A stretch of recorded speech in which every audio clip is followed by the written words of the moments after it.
There is a very specific type of person who says, with a straight face, Singapore has no culture. They usually say it while sitting in an air-conditioned apartment, paying rent on time, with medical insurance that actually works, and a salary that arrives every month without drama. This opinion is not bravery, it is financial stability talking, because Singapore has no culture is not something people say when they are broke. It is not something said by someone calculating whether rent or groceries get paid first. It is a sentence that only appears after survival is secured. Let's be honest. If Singapore truly had no culture, people would not be lining up from London, Sydney, Shanghai, Mumbai, Seoul, Tokyo, Berlin, and New York to live there. Cultures that repel people do not attract capital. Cultures that fail do not pull talent across borders. And cultures that are empty do not sit at the center of global finance, trade, shipping, wealth management, and family offices. Yet here we are, watching people who move to Singapore voluntarily complain that it lacks soul, while quietly renewing their employment pass. That contradiction is the story. Singapore's lack of culture is not an accident, it is a design choice. Culture usually emerges where systems fail. Where infrastructure is broken, people rely on rituals. Where governments cannot guarantee stability, traditions compensate. Singapore chose the opposite path. Instead of romance, it built rules. Instead of mythology, it built contracts. Instead of nostalgia, it built balance sheets. And somehow, people are shocked.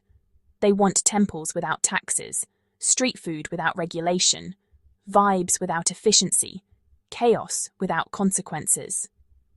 Singapore declined the offer. What Singapore built instead is a culture that does not perform for tourists. It performs for investors. Time matters, contracts matter, predictability matters. And in global capitalism, those values are culture, just not the kind you hang on a postcard. You do not feel Singapore's culture in museums. You feel it in interest rates, in mortgage structures, in how fast disputes are resolved, in how money moves without friction. Singapore's real heritage is not dance or dress, it is the quiet confidence that tomorrow will look like today, except richer. That is why people who mock Singapore's emptiness somehow never leave. They complain about the food being too clean, the streets being too safe, the people being too pragmatic, yet every month they stay. Because stability is addictive. Singapore does not seduce you emotionally, it anesthetizes your anxiety, and that is worth more than culture to anyone who has ever lived in a place where inflation eats savings, where housing is a fantasy, or where governments improvise policy like street performers. In Singapore, money behaves, stocks settle, funds clear, property deeds mean something. Retirement math is not fictional, that is not boring, that is revolutionary. The irony is brutal.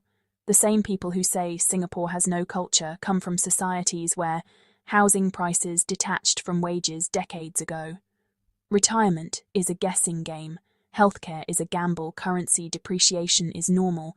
Governments speak poetry while delivering deficits. But Singapore is the one with no soul. Sure, culture, apparently, is when suffering is traditional. Singapore rejected that tradition. It replaced it with spreadsheets, zoning laws, CPF accounts, REITs, sovereign wealth discipline, and a national obsession with not screwing things up. That is culture, just one optimized for adults. And adults inconveniently vote with their feet. That is why Singapore's critics keep arriving, and staying, and buying property, and opening brokerage accounts. They say it lacks depth, while drilling financial roots into the ground. They say it feels sterile, while enjoying a system where money does not rot. And the funniest part? They raise children there. Nothing screams this place has no future like enrolling your kids in its schools and planning a 30-year mortgage. So yes, Singapore has no culture. That is what people say when culture stops threatening their survival and starts interfering with brunch plans. If you are still watching at this point, congratulations. You are either offended, intrigued, or financially literate. Possibly all three. This is where it gets uncomfortable. Because in the next chapter, we talk about why countries with rich culture keep exporting their people to Singapore, and why capital has already made its decision, regardless of how anyone feels about vibes. If this is hitting a nerve, good. Algorithms love nerves. Like the video, subscribe to the channel. YouTube rewards honesty wrapped in finance, and so do advertisers. Here's the part people hate admitting. If culture were enough, people would stay. They don't.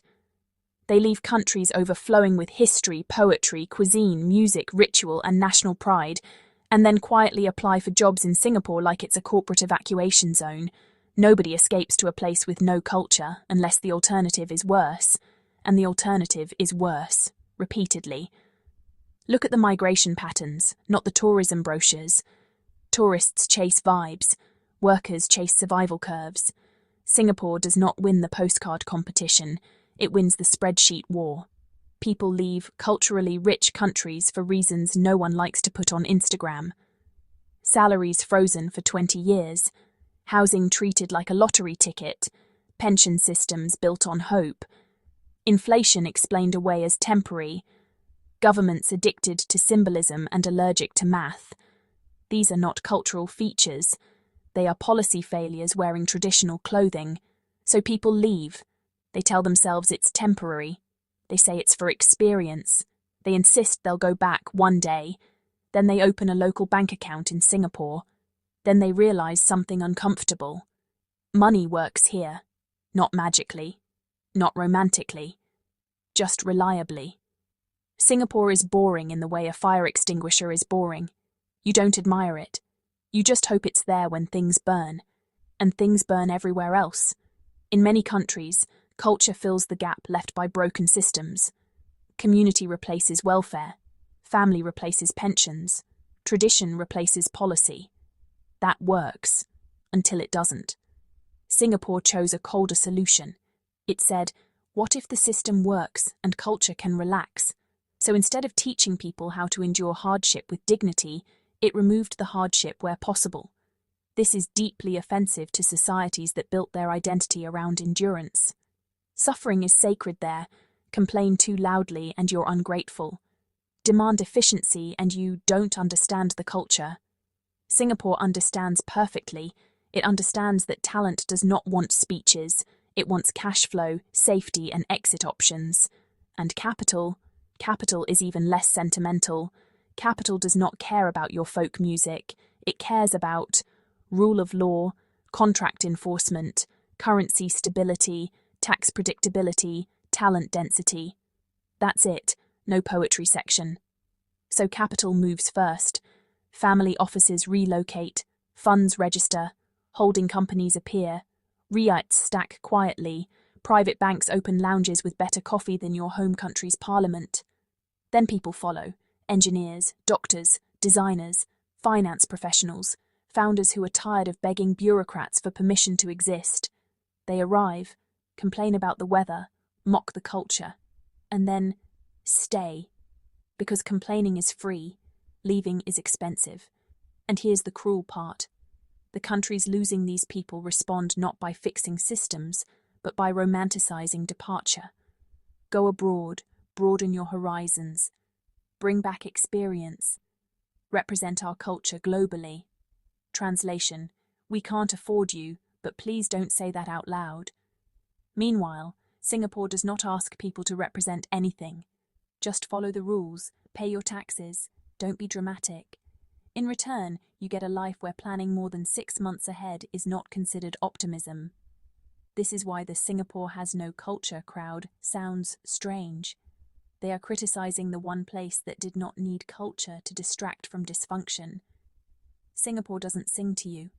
It files paperwork correctly. And in a global economy where most governments freestyle policy like open mic night, that is not soulless. That is seductive. If this chapter is making you uncomfortable, good. Discomfort is where monetization lives, like the video. Subscribe to the channel. Finance content with teeth performs better, and advertisers know it. There is a fantasy people cling to, that economies powered by emotion, tradition, and national pride will eventually outperform economies powered by spreadsheets. It is a comforting lie. It sounds warm, it photographs well, it just doesn't survive contact with capital. Singapore's economy does not ask you how you feel, it asks whether the numbers close.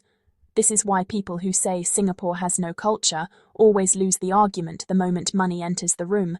Because culture does not pay dividends, systems do. Let's talk about the stuff that actually funds people's opinions: stocks, property, capital flow, financial infrastructure.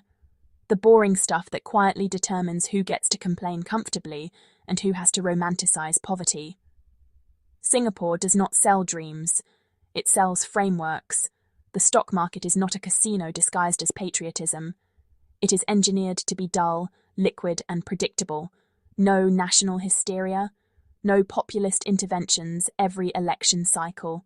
No surprise regulations dropped at midnight like a jump scare. Just rules, enforced consistently.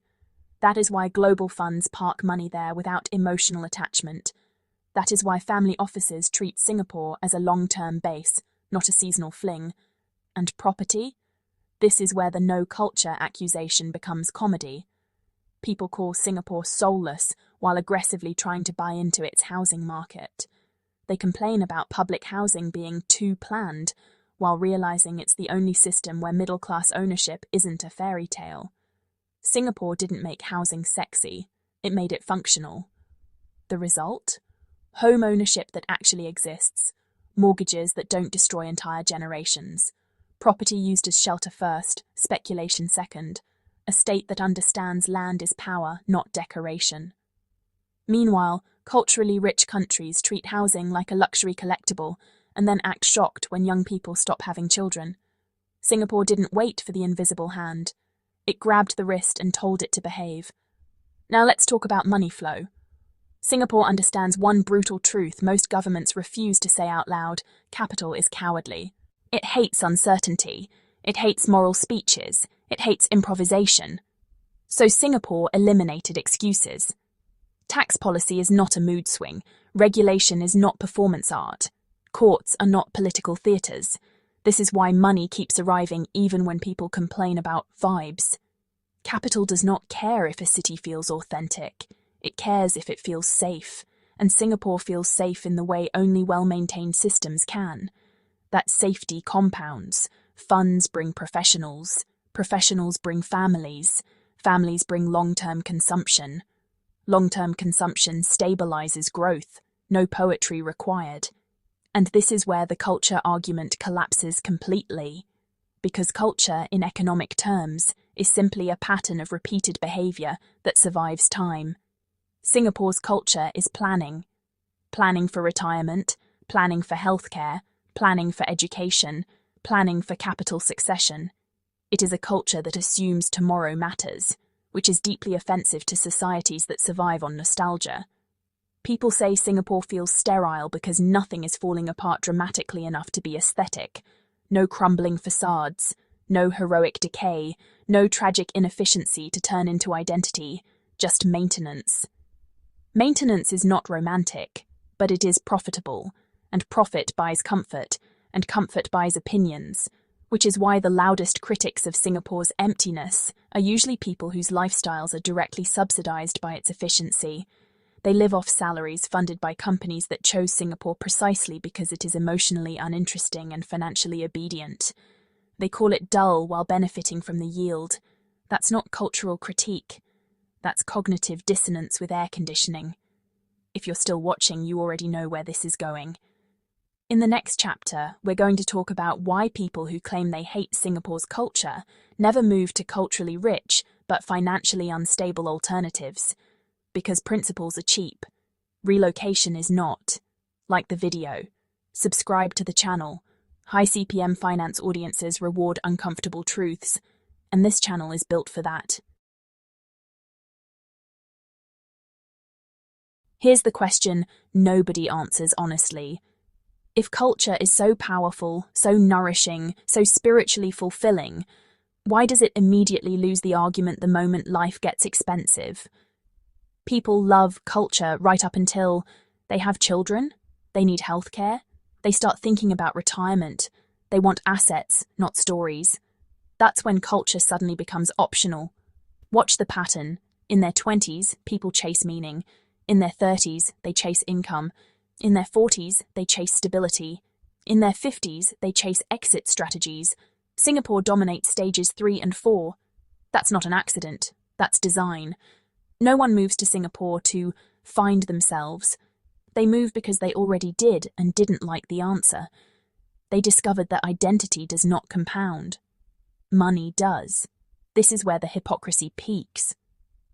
People publicly mock Singapore's lack of depth while privately appreciating salaries that clear on time, schools that actually function, streets that don't negotiate with crime, healthcare systems that don't require prayer, retirement plans that involve math, not faith. They say the city feels transactional. Correct. Transactions are how adults organize reality. Culture-first societies tend to assume someone else will absorb the cost.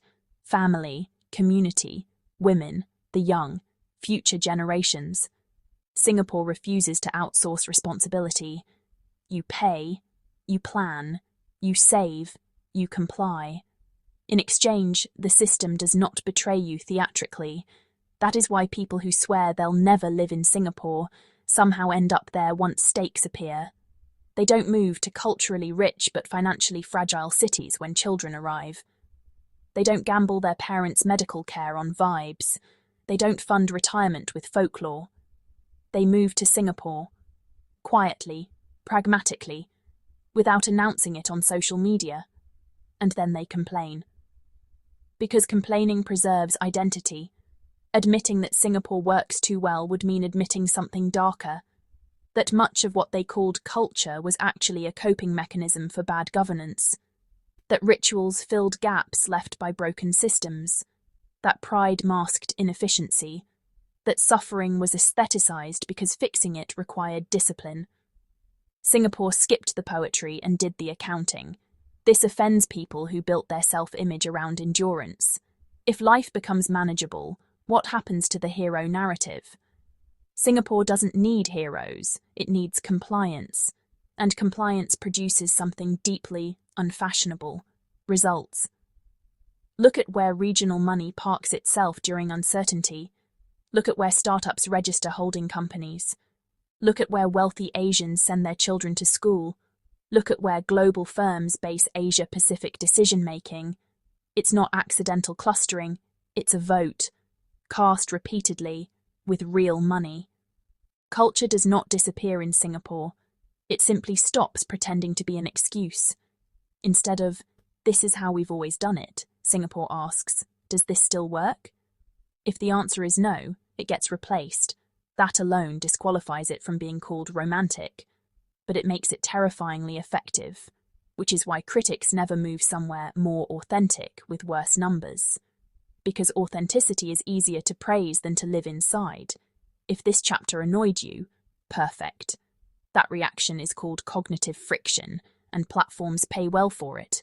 Like the video, subscribe to the channel. High-income audiences argue loudly, but watch longer. And that's exactly who this is for. Let's stop pretending this is a debate about art, music, or soul. When people say, Singapore has no culture, what they usually mean is, Singapore removed the excuses my country still depends on. That's the real irritation. Singapore exposes an uncomfortable truth. A lot of what gets labelled as deep culture elsewhere is actually damage control. Tradition becomes sacred when reform is impossible. Ritual becomes identity when policy is broken. Nostalgia becomes religion when the future looks worse than the past. Singapore didn't inherit a grand civilization to lean on, so it built a system instead. And systems are brutally honest. A system does not care how meaningful your struggle feels. It only cares whether inputs produce outputs. This is why Singapore makes people defensive. It quietly asks questions no one wants to answer. If housing can be managed here, why not at home? If retirement can be funded here, why is it a fantasy elsewhere? If public safety can be boring, why is chaos normalized? If capital can be regulated without fleeing, why is incompetence tolerated? These questions are not cultural, they are operational, and operations expose failure without raising their voice. So critics attack the vibe. They say Singapore feels artificial, engineered, too clean, too controlled. Correct again. It is controlled in the way an aircraft cockpit is controlled. You don't call a pilot soulless because they follow checklists. You thank them for landing alive. But people raised in emotionally expressive but structurally fragile societies are not used to this. They are used to improvisation being framed as authenticity. Singapore refuses to improvise with people's lives.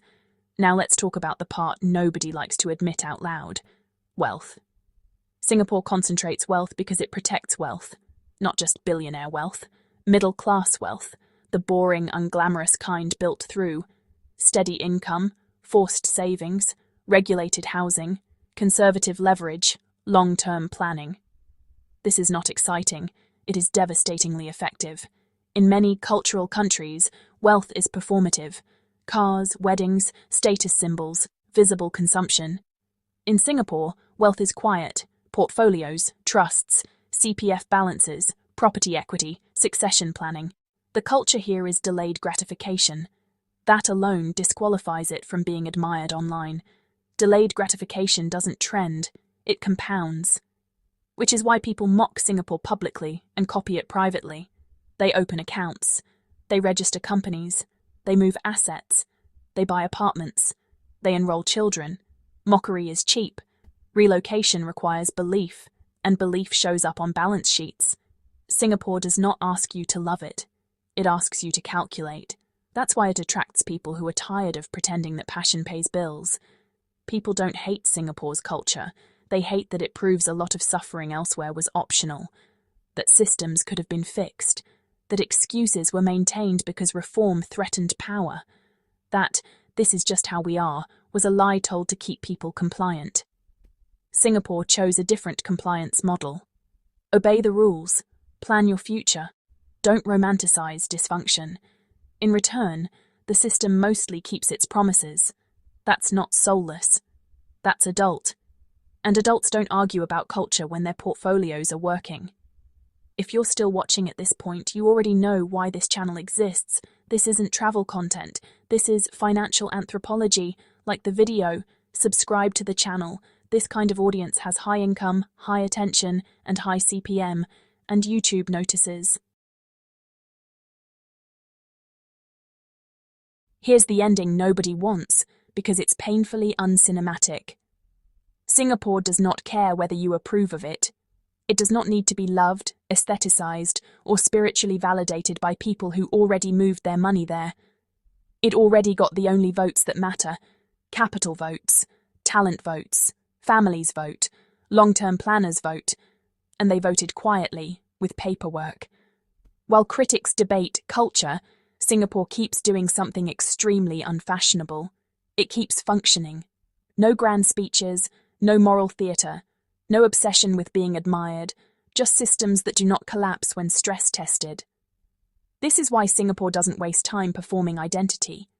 Identity is expensive. Maintenance is cheaper. The countries screaming the loudest about soul are usually compensating for instability. The countries insisting they are more human are often asking citizens to absorb risks the state refuses to manage. Singapore flipped the deal. It said, "We'll handle the boring stuff. You handle your life." And suddenly, culture critics appeared. People who benefited most from this arrangement were the first to complain. Because comfort makes people nostalgic for struggle they no longer have to endure. They miss the drama. They miss the chaos. They miss the feeling of being interesting because things are falling apart. Singapore refuses to fall apart for character development, and that, strangely, is its most offensive trait. Let's end with the simplest truth. If Singapore were truly empty, people wouldn't build their futures there. They wouldn't buy property. They wouldn't raise children. They wouldn't anchor regional headquarters. They wouldn't park generational wealth. They wouldn't stay. Yet they do, year after year, crisis after crisis, quietly, rationally, relentlessly. Culture is what remains after survival is secured. Singapore secured survival first. Now it lets people argue about vibes while it compounds. That's not a lack of culture, that's confidence. And confidence doesn't explain itself. It doesn't argue online. It doesn't demand applause. It just keeps working while everyone else debates meaning. If this series irritated you, congratulations. That means it touched something real. Like the video. Subscribe to the channel. This channel isn't built for tourists. It's built for people who read balance sheets and plan exits. Singapore doesn't need your approval. It already has your attention.